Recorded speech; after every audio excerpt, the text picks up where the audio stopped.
Ahoj, vítejte u mýho prvního vlogu a ten na začátek už nahrávám asi po 50. Jelikož jsem hrozný perfekcionista, takže jsem si řekla, že to natočím z patra, ať to bude jaký bude, tak to bude.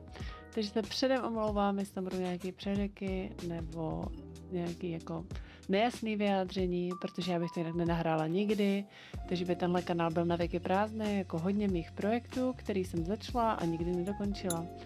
Takže tohle chci dotáhnout za každou cenu, protože mě napadlo udělat takovou vlogovou cestu po tom, jestli je reálně možný zlepšit a zkvalitnit svůj život a být taková ta instagramová holka v uvozovkách v takovém tom reálném světě a jestli ta věc je celkově udržitelná pro normálního člověka, pro normální život, pro nějaký dlouhodobý bytí, anebo jestli je to jenom klasicky takový to pozlátko sociálních sítí a podobně. Takže budu ráda, když na této cestě budete se mnou a budete sledovat všechny moje úspěchy a počítám i pády, protože ty k tomu prostě patří. Můj první úkol je naučit se snídat, což je pro mě obrovský problém. Nejsem si už teď jistá, jestli to dokážu dodržovat, protože já prostě ráno vůbec nemám hlad, nemám na nic chuť a nudit se do jídla úplně nesnáším, protože z toho mám trauma z dětství. Takže nesnáším, když někdo jako nutí do jídla, takže teď se do toho nutím sama a je mi to takový jako nepříjemný a budu se snažit aspoň někdy snídat, takže jsem si dneska udělala mango se sladkou rýží a něco na způsob mango sticky rice, co se dělá v Thajsku, je to moc dobrý, samozřejmě jsem si k tomu dala matchu, trošku slabší, aby mi ráno nebylo špatně, ale matchu s mlíkem a s trochou javorového syrupu, aby to bylo trochu sladší a nějak jsem to do sebe dostala. A potom jsem šla do práce.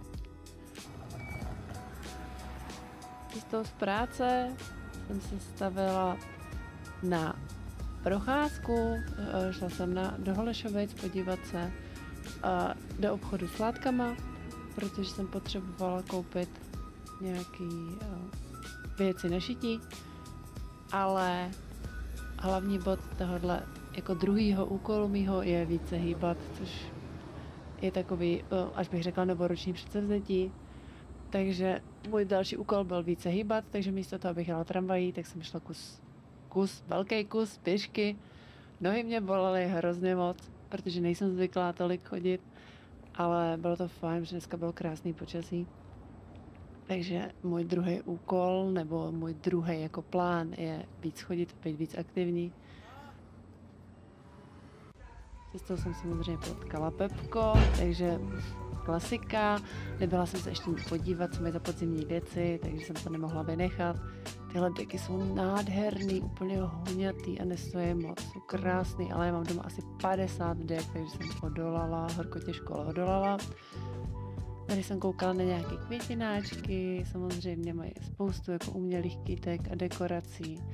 Jsou úplně krásný na nějaké jako věnce pro lidi, kteří mají rádi dělání různých vánočních, jsem chtěla říct, halloweenských a podzimních dekorací. Vánoce už tam měli snad někde taky, jsem dělala ozdobičky a podobné věci.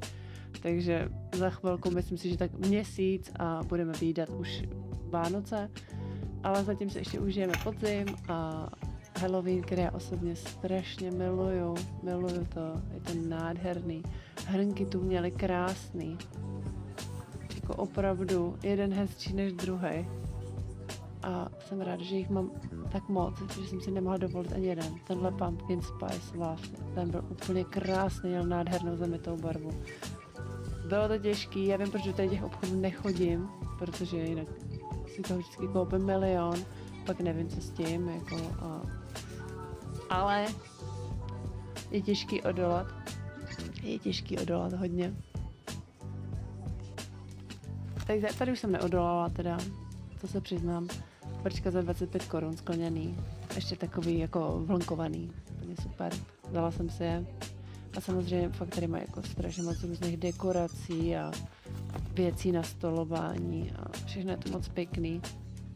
A úplně už dýchá z toho ten podzim a to teplo a to, že se člověk zachumlá do deky a podobně. A moje další z předsevzetí je neutrácet za zbytečnosti, což jako v takovýchhle obchodech si tím úplně krásně nahrávám do karet, že jo. A neutrácet za zbytečnosti, když chodíte do takovýchhle krámů, kde máš všechno za pár korun. Ale odolala jsem, koupila jsem si, no, jsem chtěla říct jenom důležité věci, to asi úplně ne, ale koupila jsem si toho méně, než bych si toho koupila normálně. Tyhle svíčky byly taky krásné a nádherně voněly. Nevím, z jakého byl teda vosku, jestli to byl sojový nebo klasický, ale voněly nádherně. Byly takovým tím kořením a těma podzimníma vůněma těžkýma, který já osobně miluju hrozně moc. Tady jsem našla věc, která prakticky bude zastřešovat celý tenhle vlog, a to je ten školní diář, který je úplně krásný, růžový a kočičkový a je tam spoustu věcí na zaznamenávání pití a nálad a různých cílů a projektů, což je perfektní pro tenhle můj kanál, takže si tam celý ten školní rok budu zapisovat. No, tady vidíte, že no, OK. Musela jsem si vzít jedny podzemní voňavý vosky, protože byly fakt skvělý a krásně voní. Stále asi 50 korun, takže čertovem. Další moje předsevzetí je udržovat doma pořádek, protože to je věc, která je u mě jak na houpačce. A chvíli mám úplně uklizeno, tím úplně myslím úplně, že tam nesnesu ani drobek a pak se stane něco, co ani nevím co, a rázem to u mě doma vypadá jak po výbuchu a přísahala bych, že tam byl nájezd nějakých válečníků. Takže další bod bude, a to je bod na tenhle měsíc, který už jsem si zapsala do diářku potom, je, že se budu snažit, nebo ne snažit, budu se maximálně věnovat tomu, abych udržovala pořádek, protože mám takový ty stavy, kdy ten nepořádek dělám, ale zároveň z toho mám prostě hrozně jako špatnou náladu a ubíjí mě to a je to strašně prostě náročný jako v takovém prostoru vůbec pracovat a bejt. Takže něco jsem zandala a uklidila, hlavně ty věci, co tam samozřejmě bejt nemají a jsou tam tak různě poválený. Když jsem všechno uklidila, vzadu ještě mám nějaký jako věci, neusiluju o žádný jako minimalismus a takhle, z toho jsem vyléčená lehce, protože to vám řeknu zase jindy.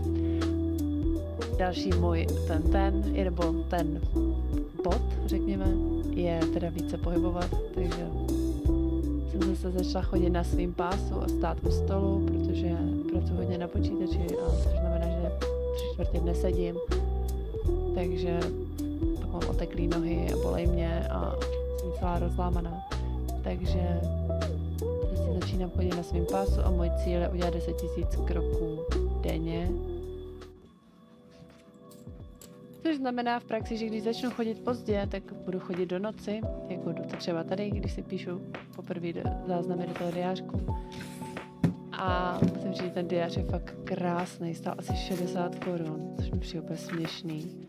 Na to, jak je super, jsou tam různý jako cíle na ten konkrétní měsíc, pak je tam tenhle velký přehled, pak je tam přehled jako ten měsíční, může se tam zaznamenávat nálady a nějaký důležitý prostě návštěvy. A pak jsou tam prostě každý den jedna stránka, víkend má 2 dny na jedné stránce a tam si můžete právě zapisovat vodu, kolik jste vypili.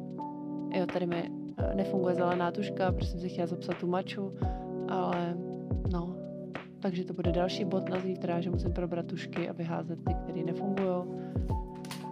A že jsem musela jít hledat pastelku, kterou jsem naštěstí našla. Pastelky nehrozí, že by nekreslila, takže jsem si zakreslila maču, kterou jsem měla ráno, a oranžovou budu mít zakreslený ginger shot, který já piju každý ráno, nebo se snažím je pít každý ráno. A ty bych taky jako chtěla pít jako pravidelně. Takže ginger shot mám zapsaný, maču taky a teď už jenom kelímky prostě s vodou. A jsem potom zjistila, že ta tužka, že ty fixky se propíjejí, takže si to budu asi vymalovávat pastelkama vždycky, no. Protože já hrozně nesnáším, když se ty texty propisuju prostě přes ten papír a jdou vidět z druhé strany. No, tady jsem měla takovou tu klasickou rozhodovací paralýzu.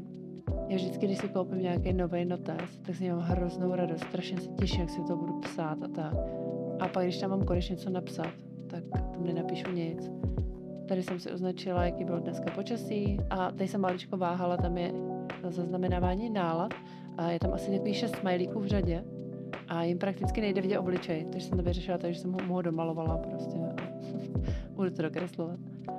A tady už si zapisuju vlastně takový jako velký tematický úkol na tenhle měsíc a můj první úkol na cestě pro lepší život bude dát byt do pořádku a to bude úkol na celý září, což si myslím, že je tak akorát, abych to všechno stihla a tím myslím do pořádku, opravdu do pořádku ve stylu probrat věci, zaklidit věci v šatně, probrat věci, co nenosím a dát je pryč. Prostě kompletní hloubkový úklid. Nejenom jako povrchově, jako utřít nádobí, uklidit prach a tak. To vůbec. Fakt jako hloubkový úklid celého bytu.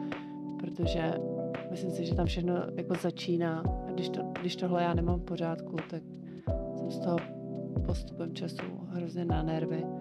Takže to musím určitě jako zvládnout jako první. Tady jsem si zapsala úkoly, který už jsem vlastně zvládla dneska a to je zprovoznit tenhle kanál, uklidit ten stůl, a udělat první video a zaklidit kosmetiku, kterou mám ještě v takovém kufříčku a potřebuji ji vrátit do šuplíku. Největší úkol pro mě bude vytvořit tohle video, protože pro mě je úplně nejhorší, jako pro většinu lidí, kteří se většinou neslyšejí, se slyšet. Takže tenhle voice over jsem nahrávala asi 50krát a už je opravdu... Už jsem v takové fázi, že jsem si řekla, nahraju to tam jakkoliv, doslova jakkoliv. Takže jsem hrozně zvědavá, co z toho bude a myslím si, že až si to třeba za měsíc, 2, 3, nevím, doufám, že to vydržím, musím to vydržet. Až si tenhle první pustím, tak se asi zasměju hodně a budu si říkat, ježišmarja, já jsem tam mluvila hrozně a neuměla jsem tohle a přeřekla jsem se tady a měla jsem si napsat skript a já nevím, co všechno mě na téhle cestě ještě čeká a co pak budu umět a dneska o tom nemám ani potuchy. Ale těším se na to a jsem na to jako hodně zvědavá. Tady jenom koukám, jestli tam mám ještě nějaké místa a tady i nevím, co jsem si zapisovala. Ale počítám, že tam je nějaký jako přehled. A jo, tady jsem si zapisovala, že jsem vlastně začínám startovat tenhle kanál. Jako by to nebylo jasný. Takže v tomhle diáři bych si chtěla jako udržovat trošku nějakou kontrolu nad tím, co dělám, co mě čeká a samozřejmě si to všechno plánovat trošku dopředu. Aby to nebylo jako takový, že si to jako zapisuju zpětně, ale mám opravdu v plánu si to jako plánovat dopředu, abych věděla, že třeba příští týden musím udělat tohle, nebo musím můj velký sen je tady jako vymalovat, což je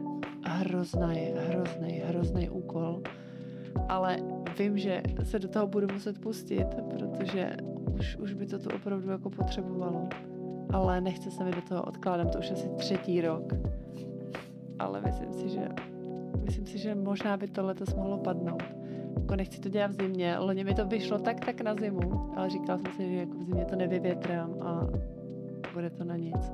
Takže jsem myslela, že to udělám na jaře. Na jaře jsem odjela radši do Japonska, než abych malovala. A teď je léto a říkám si, ježišmarja, je moc velký horko. Takže na podzim, snad už nebudu mít žádnou výmluvu. A možná to fakt konečně udělám, už mám dokonce koupenou barvu. Takže by bylo taky fajn, kdyby ten 10kilový kýbl zmizel z mojí šatny a už byla ta barva konečně na stěně. A dneska jsem si tady zapsala nějaké jako očekávání nebo cíle, co mám od tohohle kanálu. A samozřejmě si tam připíšu ještě něco na zítra, nějaké úkoly, abych až ráno vstanu a abych věděla celý den, co mám v plánu udělat a jak ten den má probíhat, aby se mi nestalo to, co dneska, že ve 2,50, mi chybí ještě asi 5 000 kroků, což znamená, že tady asi budu pochodovat do 1 nebo do 2 do rána. Protože to chci ten cíl za každou cenu splnit, protože nesnáším, když si člověk jako něco předurčí, vymyslí a potom hned první den se stane něco, co mu to překazí a je to takový, jakože, že mu to zkazí tu náladu. Takže já jdu pochodovat, jdu si dodělat svých 10 000 kroků a budu se s váma těšit. Budu se na vás těšit u dalšího vlogu. Díky moc a ahoj, ahoj.